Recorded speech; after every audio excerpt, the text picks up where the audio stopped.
2014 के बाद विश्वनाथ कॉरिडोर बना, उसके बाद से जितने पर्यटक हैं तादाद लगभग हर दिन बढ़ते जा रही है, जिसके कारण आम जनमानस को जाम की समस्या से जूझना पड़ता है। प्रधानमंत्री जी इसका ध्यान रखते हुए 89 किलोमीटर का एलिवेटेड रोड, जो कि जितने दर्शनार्थी आएंगे वो काशी के जाम से बचने के लिए बाहर नदी किनारे वो रोड बन जाएगा। दर्शन करने के बाद वो अपने गंतव्य स्थान के लिए पहुंच जाएंगे। ये माननीय प्रधानमंत्री जी का ड्रीम प्रोजेक्ट है। जब विकास होगा तो एक छोटे समूह को निश्चित है तकलीफ होगी, जो वहाँ बसा हुआ है, कई वर्षों तक बसा हुआ है, निश्चित है तकलीफ होगी। लेकिन एक बड़े विजन के लिए, बड़े विकास के लिए, जहाँ पर कि लाखों लोगों को उस चीज़ से फायदा हो। मैं चौक का निवासी हूँ, हमें पता है बाबा का कॉरिडोर बनने के बाद वहाँ जाम की क्या स्थिति होती है। लाखों श्रद्धालु आ रहे हैं, वो पुराना शहर है, आप उसके लिए उसके साथ बहुत कुछ कर नहीं सकते हैं। तो एक वैकल्पिक मार्ग का यदि चयन किया जा रहा है, दालमंडी का चयन किया जा रहा है, क्योंकि आप बताइए उसके अलावा और कौन सा मार्ग हो सकता था। एक आने का जो मार्ग था वो दालमंडी के अलावा सबसे सुगम मार्ग के अलावा,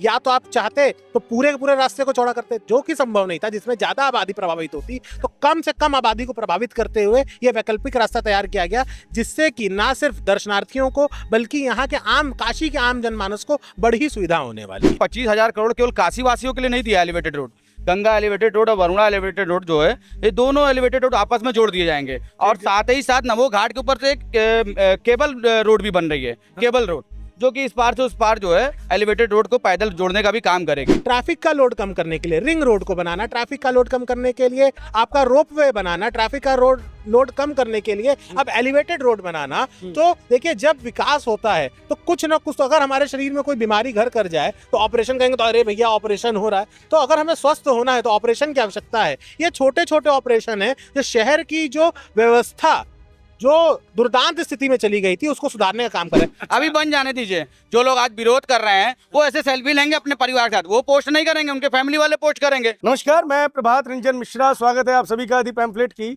बनारस यात्रा में।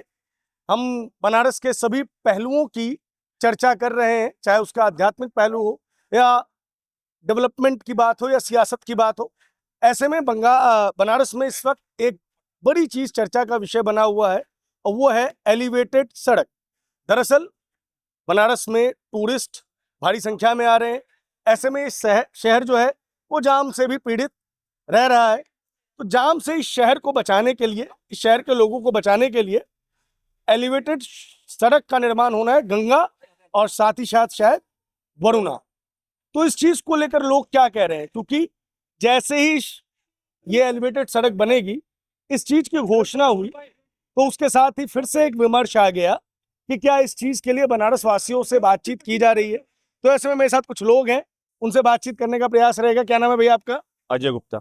क्या है ये एलिवेटेड सड़क? 2014 के बाद विश्वनाथ कॉरिडोर बना, उसके बाद से जितने पर्यटक हैं तादाद लगभग हर दिन बढ़ते जा रही है, जिसके कारण आम जनमानस को जाम की समस्या से जूझना पड़ता है। प्रधानमंत्री जी इसका ध्यान रखते हुए 89 किलोमीटर का एलिवेटेड रोड, जो कि जितने दर्शनार्थी आएंगे वो काशी के जाम से बचने के लिए बाहर नदी किनारे वो रोड बन जाएगा। दर्शन करने के बाद वो अपने गंतव्य स्थान के लिए पहुंच जाएंगे। ये माननीय प्रधानमंत्री जी का ड्रीम प्रोजेक्ट है। हम लोग कहते हैं कि जन जन में मोदी, मोदी है तो मुमकिन है। आप अगर यहाँ के वासी होंगे 2014 के पहले और 2014 के बाद, आप ये कायाकल्प होते हुए आप देख रहे होंगे कि क्या स्थिति बनारस की है।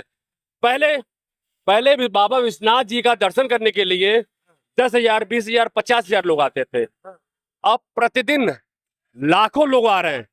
देन किसकी है? महादेव के साथ साथ माननीय प्रधानमंत्री जी का देन है। इसके वजह से होटलों का व्यवसाय, रेस्टोरेंट का व्यवसाय, ऑटो का व्यवसाय, कपड़े का व्यवसाय, खरीदारी का व्यवसाय में बेहद वृद्धि आई है। मैं प्रधानमंत्री जी को बहुत बहुत धन्यवाद, आभार काशी की जनता की तरफ से करना चाहता हूं कि माननीय प्रधानमंत्री जो कि बनारस के सांसद है, वो हर काशीवासी, हर गलीवासी के बारे में सोचते हैं कि हमारा एक भी वोटर, एक भी जनता वो दुखी से पीड़ित ना हो, चाहे जो वजह रही हो। मैं प्रधानमंत्री को धन्यवाद देना चाहता हूं। हमको एक बात बताइए, जैसे कि अब ये रोड बनेगी तो अब ये रोड बनेगी तो उस रोड के निर्माण के लिए भूमि अधिग्रहण होगा, शायद कुछ लोगों की जमीनें और कुछ लोगों के मकान दुकान उसके भी चपेट में आएंगे। तो चाहे काशी विश्वनाथ कॉरिडोर बनना हो, चाहे रोपवे हो, चाहे दलमंडी का चौड़ीकरण हो, हर मुद्दे पे आपने देखा होगा कि लोगों ने एक तरीके से विरोध की प्रतिक्रियाएं देनी शुरू की। एक पूरा समूह है जो खड़ा हो जाता है कि हमारे जो पुराने स्ट्रक्चर है, पुराना शहर है, उसको खत्म किया जा रहा है। तो इस पर बनारस के लोग क्या सोच रहे हैं? बनारस के लोग सोच रहे हैं कि पहले जो धर्म आती है वो राष्ट्र धर्म की भावना से हम लोग काम करते हैं। राष्ट्र धर्म में अगर जमीन हमारी है, हमारे नाम से रजिस्ट्री है, पहले वो भारत की जमीन हुई, भारत सरकार की जमीन हुई, उसके बाद जनता की हुई। अगर विकास के गति में, विकास के कामों में अगर मेरी जमीन उसकी हद में आती है, स्वयं से हम भारत सरकार को देने का काम करेंगे। अगर कोई पीड़ित हो, जिनके मतलब जमीन मकान टूट जा रहे हैं, तो सरकार, भारत सरकार उनको 4 गुना 5 गुना मुआवजा देने का काम कर रही है। जैसे विश्वनाथ कॉरिडोर में हुआ। विश्वनाथ कॉरिडोर एक मंदिर, बाबा का मंदिर गलियों से होते हुए गुजरते थे, जिसमें 2000 5000 10,000 लोग ही आ पाते थे। अब लाखों लोग एक साथ आ जाएंगे, तब भी वो जगह कम नहीं पड़ेगी। अच्छा, जब कॉरिडोर का हम जिक्र करते हैं तो मुझे शंकराचार्य अभिमुक्तेश्वरानंद जी की याद आती है। वो कह रहे हैं कि बताइए, मंदिरों को कॉरिडोर बना दिया और प्रधानमंत्री जी ने अपने कार्यालय को सेवा तीर्थ कर दिया। बड़े बहुत ज्यादा जो है भाव उनका रहता है प्रधानमंत्री के ऊपर कि प्रधानमंत्री जो है वो धर्म विरुद्ध कार्य कर रहे हैं। बनारस धर्म की नगरी है, धर्म स्थापित होता रहा है यहाँ से। बनारस के लोग क्या सोचते हैं शंकराचार्य जो आरोप लगाते हैं उसके ऊपर? एक्चुअली कड़ कड़ में है शंकर। हाँ। बाबा की नगरी है। हाँ। सोच और नजरिया का फर्क है। जब प्रभु श्री रामचंद्र जी का जन्म हुआ था, या किसी देवता का जन्म हुआ था उस काल में, क्या कोई गुरु रहा होगा? वो राक्षस जी के साथ रहा होगा। अच्छा। हाँ, तो आप समझ ही रहे मेरा भाव क्या कहना चाह रहे हैं। तो हम उस धर्म और उस गद्दी का अपमान नहीं करना चाहते हैं। उस धर्म गद्दी का नहीं अपमान करना। ज्यादा देखा मैंने शंकराचार्य साहब जो है वो बहुत तो दंडी स्वामी कहिए या उनको स्वघोषित शंकराचार्य कह सकते हैं। अभी शंकराचार्य जी का जो विषय है वो सुप्रीम कोर्ट में लंबित है। तो शंकराचार्य कहना उन्हें उचित नहीं होगा, है ना। मैं संत हैं, सन्यासी हैं, सड़क से रोड से सब लोग इस तरफ आ जाए, सन्यासी हैं, लेकिन शंकराचार्य वाला विषय जो है अभी कोर्ट में लंबित है। तो अभी उनको शंकराचार्य कहना उचित नहीं होगा। सन्यासी जी का एक विरोध हो सकता है और सबका अपना विचार होता है, लोकतंत्र है, तो उनका अपना विरोध है। हम उनके विरोध को सुनते हैं और उसके ऊपर कार्य करने की कोशिश करते हैं। अच्छा, तो ये जो लगातार बनारस में विकास, सरकार विकास कह रही है, हम एक टर्म लेते हैं बदलाव। जो बदलाव हो रहा है उसको एक पक्ष विकास कहता है, दूसरा विनाश कहता है। तो आप लोग क्या सोच रहे हैं? अब तो एलिवेटेड प्रोजेक्ट भी आ रहा है। देखिए, हमेशा जब विकास होगा तो एक छोटे समूह को निश्चित है तकलीफ होगी, जो वहां बसा हुआ है, कई वर्षों तक बसा हुआ है, निश्चित है तकलीफ होगी। लेकिन एक बड़े विजन के लिए, बड़े विकास के लिए, जहां पर कि लाखों लोगों को उस चीज से फायदा हो। मैं चौक का निवासी हूं, हमें पता है बाबा का कॉरिडोर बनने के बाद वहां जाम की क्या स्थिति होती है। लाखों श्रद्धालु आ रहे हैं, वो पुराना शहर है, आप उसके लिए उसके साथ बहुत कुछ कर नहीं सकते हैं। तो एक वैकल्पिक मार्ग का यदि चयन किया जा रहा है, दालमंडी का चयन किया जा रहा है, क्योंकि आप बताइए उसके अलावा और कौन सा मार्ग हो सकता था? एक आने का जो मार्ग था वो दालमंडी के अलावा सबसे सुगम मार्ग के अलावा, या तो आप चाहते तो पूरे के पूरे रास्ते को चौड़ा करते, जो कि संभव नहीं था, जिसमें ज्यादा आबादी प्रभावित होती। तो कम से कम आबादी को प्रभावित करते हुए यह वैकल्पिक रास्ता तैयार किया गया, जिससे कि ना सिर्फ दर्शनार्थियों को बल्कि यहाँ के आम काशी के आम जनमानस को बड़ी सुविधा होने वाली है। इसके काशी में सब कुछ जो है कह रहे हैं कि टूरिस्टों के लिए हो रहा है, व्यापार के लिए हो रहा है, काशी वासियों के लिए कुछ नहीं किया जा रहा है। क्या आप लोग क्या सोचते हैं इसके बारे में? ये जो लोग कह रहे हैं, उनकी जो सोच है वो उस तरह की सोच ही नहीं है। ये मोदी जी के जो नेतृत्व में आज हम लोगों को इतना बड़ा योजना का लाभ मिल रहा है, ये बहुत बड़ी बात है।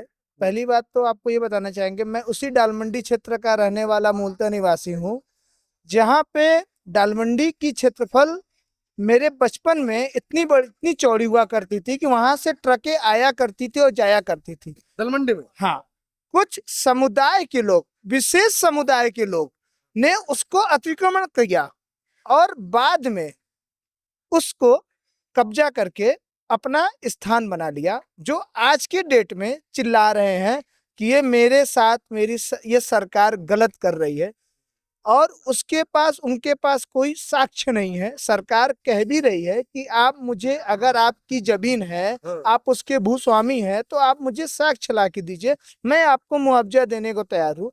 जिसमें से 80% लोग असफल हुए, 20% लोगों ने, जिसके पास साक्ष्य थे, उनको सरकार ने मुआवजा दिया, और पर्याप्त मुआवजा दिया, जिससे वो संतुष्ट हैं, उनको कोई दिक्कत नहीं है, कोई तकलीफ नहीं है। ये जो विपक्ष में बैठे लोग हैं, जो अवसर ढूंढ रहे हैं कि मुझे अवसर मिले, जब उनको अवसर था तब तो उस अवसर को एक विशेष समुदाय के लिए उन्होंने उस अवसर को देने का प्रयास किया और उनको लाभ दिया।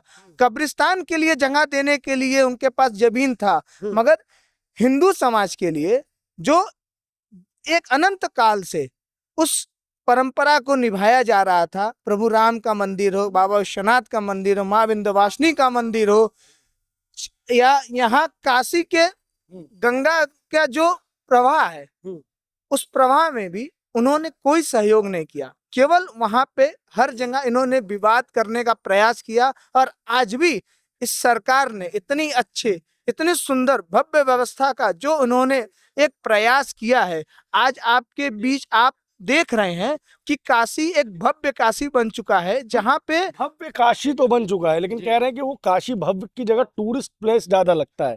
कल ही मैं देख रहा था कि कुछ लोग ये कह रहे हैं कि बताइए 80 को जो है वो जुहू चौपाटी बना दिया गया है, हमारा जो कल्चर है, हमारी जो सिविलाइजेशन है, उसके साथ खिलवाड़ किया जाए। ऐसा टूरिस्ट प्लेस नहीं बनाया यहाँ काशी में। देश से नहीं, पूरे विदेशों से लोग आते हैं, श्रद्धा भाव से आते हैं। जो लोग बोल रहे टूरिस्ट बना दिया गया, वो सनातन विरोधी हैं। पहले तो समझ लीजिए आप। अच्छा, टूरिस्ट प्लेस बोला जाता है काशी में। लोग यात्रा कर दर्शन करने आते हैं बाबा का ना, कि यहाँ पे कोई घूमने फिरने आता है। जुहू चौपाटी जो लोग बोल रहे हैं, उनकी जो है बुद्धि जो है खराब हो चुकी है, वो सनातन विरोधी है। और जो काशी ही नहीं, आज पूरा पूर्वांचल बड़ी गौरवान्वित महसूस कर रहा है, क्योंकि 25,000 करोड़ केवल काशी वासियों के लिए नहीं दिया elevated road. Ganga elevated road और वरुणा एलिवेटेड रोड जो है, ये दोनों एलिवेटेड रोड आपस में जोड़ दिए जाएंगे। और साथ ही साथ नमो घाट के ऊपर से एक केबल रोड भी बन रही है, केबल रोड, जो कि इस पार से उस पार जो है एलिवेटेड रोड को पैदल जोड़ने का भी काम करेगी। और दोनों एलिवेटेड रोड जाके रिंग रोड में मिला दिए जाएंगे। इससे एलिवेटेड रोड से होगा क्या कि कम से कम लोगों को जमीन जाएगी, लोगों का घर टूटेगा कम से कम, एकदम मिनिमम। एलिवेटेड का मतलब यही हुआ ऊपर से जाएगा, तो उसमें कहाँ से विनाश होगा बताइए आप, कहाँ से विनाश होगा? कम से कम ही एक शॉर्टकट रास्ता बनेगा। जो लोग शहर में ट्रैफिक लेके आते रहे, वो बाहर से बाबा का दर्शन करेंगे और निकल जाएंगे। सुविधा होगी, और शहर वाले पूरे काशी मोदी जी के साथ है और मोदी जी के साथ खड़ी है। जैसा भी विकास हो रहा है, चाहे पर्यटन बढ़ रहा हो, टूरिज्म बढ़ रहा हो, वो काशी के जनता के आर्थिक विकास हो रहा है। हर सबका आर्थिक विकास भी होना बहुत आवश्यक है। बिल्कुल।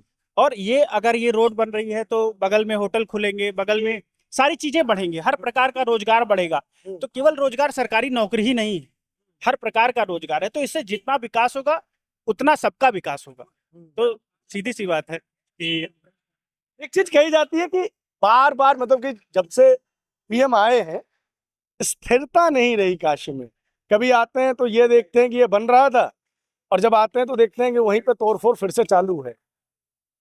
लोग अब लगातार जो ये कंस्ट्रक्शन हो रहा है, इन सबसे परेशान हो गए, ऊब गए हैं। नहीं, ऐसा कुछ भी नहीं है। और आप जो कह रहे हैं कि मोदी जी आते हैं, एक बार तो कंस्ट्रक्शन हो रहा होता है, ऐसा नहीं है। एक बार आते हैं, वो आपका लोकार्पण का पत्थर रखते हैं, पहले शिलान्यास का, और उसके बाद मैं आपको बताता हूँ, जैसे 2022 के समय में जो दशाश्वमेध जाने वाला रास्ता है, गिरजाघर चौक, बुदलिया चौक, ये पूरा बड़ा सुंदर सा नजर आता था। पत्थर लेकिन अब क्या है कि वहाँ पे कंस्ट्रक्शन चल रहा है, रोपवे का काम चल रहा है। तो क्या है, केवल गोदलिया चौराहे पे रोपवे काम चल रहा है, तो वो तो चलेगा ही। अब जो है बहुत जल्दी दिसंबर में उसका लोकार्पण हो जाएगा। निर्माण कार्य है, जो निर्माण कार्य है वो तो पूरा होगा ही होगा।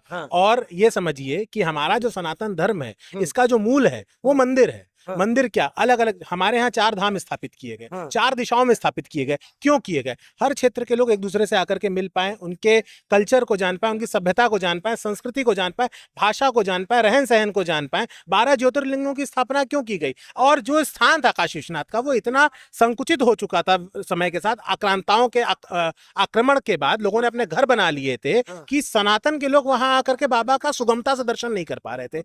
आज काशी में लाखों लाख लोग आ रहे हैं, और लाखों लाख लोग आने के बाद यही काशी के लोग हैं जिनका व्यापार फल फूल रहा है, चाहे वो लोकल के साड़ी के व्यवसायी हो, चाहे वो आपके गेस्ट हाउस वाले हो, चाहे होटल इंडस्ट्री हो, चाहे यहाँ पे लोकल कम्यूट के लिए ऑटो हो, टोटो हो, रिक्शा हो, और उसके अलावा ट्रैफिक का लोड कम करने के लिए रिंग रोड को बनाना, ट्रैफिक का लोड कम करने के लिए आपका रोप वे बनाना, ट्रैफिक का लोड कम करने के लिए अब एलिवेटेड रोड बनाना। तो देखिए, जब विकास होता है तो कुछ ना कुछ, तो अगर हमारे शरीर में कोई बीमारी घर कर जाए तो ऑपरेशन करेंगे, तो अरे भैया ऑपरेशन हो रहा है। तो अगर हमें स्वस्थ होना है तो ऑपरेशन की आवश्यकता है। ये छोटे छोटे ऑपरेशन है जो शहर की जो व्यवस्था जो दुर्दांत स्थिति में चली गई थी उसको सुधारने का काम कर रहे हैं। आप ही को याद होगा, यही अखिलेश यादव जी की सरकार हुआ करती थी। मैं कक्षा 8वीं 10वीं का छात्र था जब आपका सामने घाट का पुल बन रहा था। 10 वर्षों तक वो पुल नहीं बन पाया। भारतीय जनता पार्टी की सरकार आते ही 2 वर्षों के अंदर उस पुल को 2022 के अंत में जाकर के चालू कर दिया गया था। ये देन थी, तो 2018 में चालू कर दिया गया था, 17 में कह रहा हूं, 2017-18 में चालू कर दिया गया था। ये देन थी तो भारतीय जनता पार्टी की सरकार की देन थी। ये एक चीज कही जाती है, जो विरोधी पक्ष है उसके बीच में एक, देखिए विरोध का जो, देखिए विरोधी पक्ष जो है ना, वो विरोध में इसीलिए है क्योंकि उन्होंने इतने वर्षों तक कुछ नहीं किया। क्या उनके पास मौका नहीं था? क्या केंद्र में कांग्रेस की सरकार नहीं थी? क्या प्रदेश में समाजवादी पार्टी की सरकार नहीं थी? लेकिन उन्हें सिर्फ अपना क्षेत्र दिखता था, उन्हें सिर्फ सैफई दिखता था। भारतीय जनता पार्टी सिर्फ काशी तक केंद्रित नहीं है। आप विंध्याचल चले जाइए, आप प्रयाग चले जाइए, आप कानपुर चले जाइए, आप लखनऊ चले जाइए, आप मेरठ चले जाइए, अयोध्या चले जाइए, बुंदेलखंड चले जाइए, आपको चहुं ओर चौमुखी विकास दिखेगा। यह यदि कोई पार्टी कर सकती है तो भारतीय जनता पार्टी कर सकती है, क्योंकि वो किसी भी धर्म से, किसी भी पंथ से, किसी भी समुदाय विशेष से प्रेरित नहीं है। वो भारतीय जनता पार्टी है जिसका ध्येय सिर्फ भारत माता की सेवा करने का है। और हम प्रदेश की कोटि कोटि जनता का, हमारा लक्ष्य ही अंत्योदय का है। हम आखिरी बैठी पंक्ति में बैठे हुए व्यक्ति का विकास करने का संकल्प लेकर के आए हैं और वही हम कर रहे हैं। और उसके अनेक माध्यम है। आपको ध्यान होगा, यहाँ पे कबीर चौरा अस्पताल है, अब तो कबीर चौरा अस्पताल के भी जीर्णोद्धार का प्रोजेक्ट आ चुका है। आपको उस बारे में जानकारी होगी। यहाँ पे मल्टी स्पेशलिटी हॉस्पिटल बन रहा है। काशी में 2 major cancer hospital public private partnership में अगर कोई लेकर के आता है तो भारतीय जनता पार्टी की सरकार लेकर के आती है। क्या विपक्ष की सरकारों के पास ऐसे मौके नहीं थे? बिल्कुल थे, लेकिन उन्होंने क्यों नहीं किया? क्या उनके हाथ किसी ने बेड़ियों से बांधे हुए थे? उनका इंटेंट नहीं था। उनको सिर्फ अपनी जेब भरने से मतलब होता था। भारतीय जनता पार्टी एक ऐसी सरकार है जो जन कल्याण के लिए, जो अंत्योदय के लिए समर्पित सरकार है, और वो इसी लक्ष्य में को लेकर के आगे काम करती जा रही है। बिल्कुल आपकी जो बात है उससे सहमति जताते हुए भी, क्योंकि मेरा काम प्रश्न पूछना है, अरे एकदम तो मैं स्वागत है। प्रश्न पूछूंगा।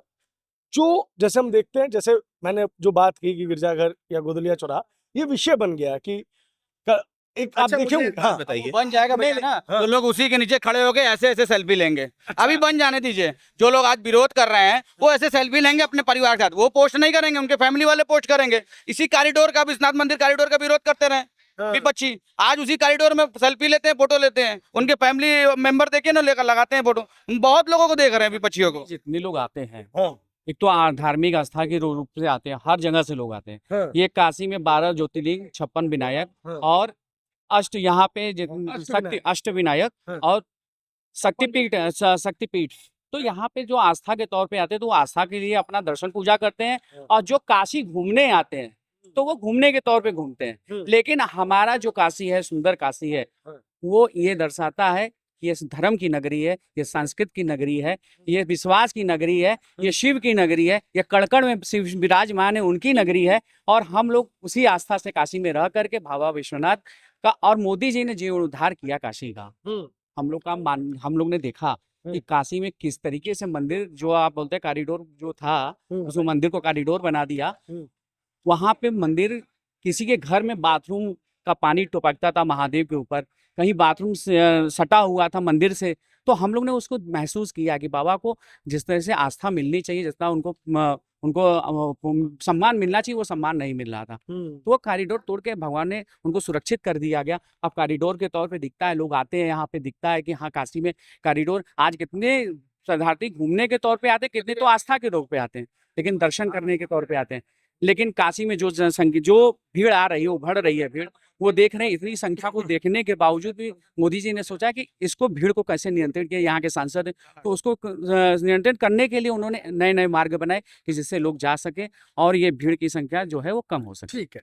देखिए, अगर हम टूरिज्म को एक बहुत बड़ा उद्योग का फैक्टर मान ले, तो बनारस में शायद दक्षिणी सीट है, जहाँ पे विश्वनाथ मंदिर भी है, घाट भी है, और टूरिज्म के मेजर स्पॉट्स हैं। मेजर स्पॉट्स जहाँ पे मुझे लगता है कि फुटफॉल जब पीक सीजन रहता होगा तो बहुत ज्यादा रहता होगा, बाकी सीजन में भी उसी जगह पे अपना फुटफॉल रहता होगा। तो वहाँ के लोगों का हम मान सकते हैं कि चाहे वो होम स्टे का बिजनेस हो, चाहे होटल का बिजनेस हो, या किसी भी अन्य प्रकार का बिजनेस जो है वो फला फूला होगा। लेकिन रेस्ट ऑफ द काशी में क्या, लोगों का ये प्रश्न होता है कि भैया यहाँ पे क्यों कोई इंडस्ट्री नहीं लगी, क्यों कोई नया केंद्रीय विश्वविद्यालय नहीं आया, क्योंकि प्रधानमंत्री यहाँ के एमपी है ना। 5 यूनिवर्सिटी ऑलरेडी है, हाँ 5 सेंटर, मतलब अगर सेंट्रल यूनिवर्सिटी। और सुनिए, आप बाहर देख ही नहीं रहे हैं, गंजारी का स्टेडियम बन रहा है, रिंग रोड बन रही है, आप भी घूम के वहीं काशी के उसी कॉरिडोर में पहुंच जा रहे हैं। पिछले 6 महीने से हम लोग भी देख रहे हैं, तो आप लोग भी बाहर निकलिए ना। पिछले वर्ष उद्योग के क्षेत्र में एक मील का पत्थर साबित हुआ बनास डेयरी। क्या वो उद्योग में नहीं है? उत्कर्ष स्मॉल फाइनेंस बैंक का नेशनल हेडक्वार्टर प्रधानमंत्री जी के आने के बाद काशी में खुलता है। क्या वो आपका विकास नहीं है? क्या आप उसको नहीं मानेंगे? टीसीएस काशी में, टीसीएस आता है काशी में। जैसा कि तिरुपति जी बता रहे हैं, आपका शंकरा आई नेत्रालय आ गया। अभी एक शंकराचार्य जी के द्वारा संचालित भी आई हॉस्पिटल काशी में आ रहा है। इसके अलावा 2 मेजर कैंसर हॉस्पिटल जिसका मैंने पहले जिक्र किया वो काशी में है। उसके बाद अगर आप ध्यान देंगे, आप कह रहे हैं केवल हम दक्षिणी तक सीमित है, ऐसा नहीं है। सारनाथ हमारा उत्तरी विधानसभा में आता है, क्या उसके विकास के लिए काम नहीं हुए? बिल्कुल हुए। आप वहां जाकर के देखिए, वहां पर रोड भी तो जो बन रहा है भैया, काशी के लिए तो बन रहा है, केवल दक्षिणी के लिए से जाना जाता था एक बनारसी साड़ी और विश्वनाथ मंदिर और बनारसी पान। आज बनारसी साड़ी 2009 में ऐसी मंदी हो चुकी थी कि बनारसी साड़ी का जो व्यवसाय था वो एकदम खत्म हो चुका था। जो यहाँ के जो कारीगर थे वो फांसी लगा के मरने लगे थे, भूखमरी की तादाद आ गई थी। मैं व्यापारी वर्ग के साथ हूँ, मेरा बनारसी साड़ी का व्यवसाय है। अच्छा, मैं जानता हूँ कि वो व्यवसाय उस समय ये स्थिति थी कि अगर हम लोग पूरा परिवार मिल करके बिजनेस करता था बनारसी साड़ी का, उसको अलग अलग व्यवसाय में बंटना पड़ गया। किसी को कुछ करना पड़ रहा था, किसी को कुछ कर रहा था। 2009 की बात 2009 की बात है। 2009 के बाद से 14, जब से 2014 के बाद से जो बनारसी साड़ी का व्यवसाय जब था, विश्व प्रसिद्ध बनारसी साड़ी का व्यवसाय हो चुका है। बाहर से लोग आते हैं, माल खरीदते हैं, और यहाँ के जो कारीगर जो भूखे मर रहे थे, आज के डेट में वो करोड़पति अरबपति हो चुके हैं। आपकी कमाई वमाई बढ़ी बनारसी साड़ी? व्यवसाय आज मेरे ये बहुत बड़ी। मेरा 20 लोगों का ज्वाइंट फैमिली, 20 लोगों का परिवार है। इसी बनारसी साड़ी के व्यवसाय से हमारा पूरा परिवार चल रहा है। अपना नंबर दे के जाइएगा, हम आपके वो क्या कहते हैं आउटलेट को या आपका जो कारखाना है उसको विजिट करना चाहेंगे। 100 साल पुरानी मैं क्या है कि गुलाबी मीनाकारी के कारीगरों से ही मिलने गया था, इसी संदर्भ में आपसे बात की। मुझे एक बात बताइए, ये जो जीआई टैग है या ओडीओपी है, जो सरकार ने योजनाएं शुरू की ताकि जो स्थानीय प्रोडक्ट है उनको एक पहचान मिले, उन सब से आप लोगों को कोई फायदा हुआ? ये सब कागजी है? सब क्यों नहीं फायदा हुआ? हाँ। उसी फायदे की वजह से तो बाहर से टूरिस्ट बनारस आते हैं खरीदारी करने के लिए। आज नीता अंबानी जो है, बनारसी साड़ी तो पहले से थी ना। देखिए एक तर्क सुनिएगा, एक तर्क जो होता है, जो लोग कहते हैं कि ठीक है कॉरिडोर बना दिया, लेकिन विश्वनाथ बाबा तो पहले से थे। अच्छा ठीक है, थोड़ा बहुत घाट के निर्माण को तो लेके तो विरोध ही चल रहा है, ये हमने देखा है। नमो घाट को अगर हटा दिया जाए तो बाकी किसी भी घाट पे कंस्ट्रक्शन अगर होता है तो कहा जाता है कि काशी के हेरिटेज के साथ खिलवाड़ किया जा रहा है। तो इसलिए मैं घाट का जिक्र नहीं करूंगा, लेकिन फिर भी कहा जाता है कि घाट भी पहले से ही थे, टूरिस्ट पहले से आते थे, बीएचयू यहाँ पे पहले से ही था। हेल्थ को लेकर पूर्वांचल का एक केंद्र, चूंकि बीएचयू में पहले से अस्पताल था, वो यहाँ पे था ही। तो विपक्षी कहते हैं कि मोदी ने किया क्या नहीं किया, इसमें नया क्या किया? आप बताएं। जैसे कि 2014 के बाद से जो कॉरिडोर का काम हुआ, 2017-19 में जो विश्वनाथ मंदिर का कॉरिडोर बना, कॉरिडोर बनने से क्या हुआ आप देखिए, होटल व्यवसाय शुरू हुआ, ठेला जो खाने पीने का होटल रेस्टोरेंट चलने लगे, मंदिर से माला फूल इत्यादि, खिलौने बच्चों के हिसाब से, बनारसी साड़ी का व्यवसाय बढ़ा। अब देखिए बनारसी साड़ी के उपकरण में जैसे आपके कुशन कवर होते हैं, चादर होती हैं, बहुत चीजें बनारसी साड़ी जीआई टैग दिया गया है। अच्छा, लौंगलता मिठाई को यहाँ का, बनारसी और परवल की मिठाई को भी जीआई टैग मिला है। आपने बात किया था अभी बनारसी साड़ियों के बहुत सारे जो डिजाइन है उसको जीआई टैग दिया गया है। खिलौने को, काट के खिलौने को जीआई टैग मिला हुआ है। और आप देखिए वाराणसी रेलवे स्टेशन है, बनारस रेलवे स्टेशन है, हर रेलवे का जिस तरह से विकास हुआ, आपको शायद पता हो कि नहीं पता हो, पहले डीजल इंजन की ट्रेन चल रही थी, डीएलडब्ल्यू डीजल इंजन, यहाँ पे हमारा अब वो इलेक्ट्रिक इंजन निकल रहा है वहां से, वो BLW। ये कुछ है ना। ग्रामीण एरिया से लोग निकल करके आते हैं, यहाँ पे सामान बेच कर जाते हैं, उनके घर का भी तो रोजगार से, उसी रोजगार से तो पेट भर रहा है। ये देखिए और ना, आपने क्यों थोड़ी नहीं- देर पहले अरे, सवाल किया था कि घाट का निर्माण क्यों हो रहा है। आप कभी नमो घाट के जो जब नहीं बना तब गए थे वहां पर कभी? नमो घाट का बहुत बदतर हालत है, वहाँ नशेड़ी जुआड़ी शराबी बैठते थे। आज जो है जब नमो घाट बन गया है तो वहाँ बड़े बड़े लोग, बच्चे परिवार लेके जाते हैं, अच्छे अच्छे फैमिली आके बैठते हैं, आराम करते हैं, बच्चे एंजॉय करते हैं, और वहाँ बड़ा सुकून का पल मिलता है, जो कभी नशे का अड्डा हुआ करता था। मंडी के बारे में लोग कह रहे हैं कि दाल मंडी टूटा, जो आहत हुए लोग कि दाल मंडी टूट गया, बहुत लोग परेशान हो रहे हैं इस चीज के लिए। एक समय था कि 2009-13 से 13 के पहले कि दाल मंडी में अच्छे घर की औरतें जाना नहीं पसंद करती थी, अच्छा, इतना वहां पे लूटपाट होता था और नकली सामान बिकता था वहां पे। अगर आप सामान खरीद लिए, दूसरी बार अगर आप बदलने गए तो आपको मार पीट के बाहर कर दिया जाता था। अपराधीकरण वहां चलता था। चलिए बहुत शुक्रिया, आप सभी का बहुत बहुत धन्यवाद। बहुत अच्छा लगा आप लोगों से बात करके, बहुत शुक्रिया।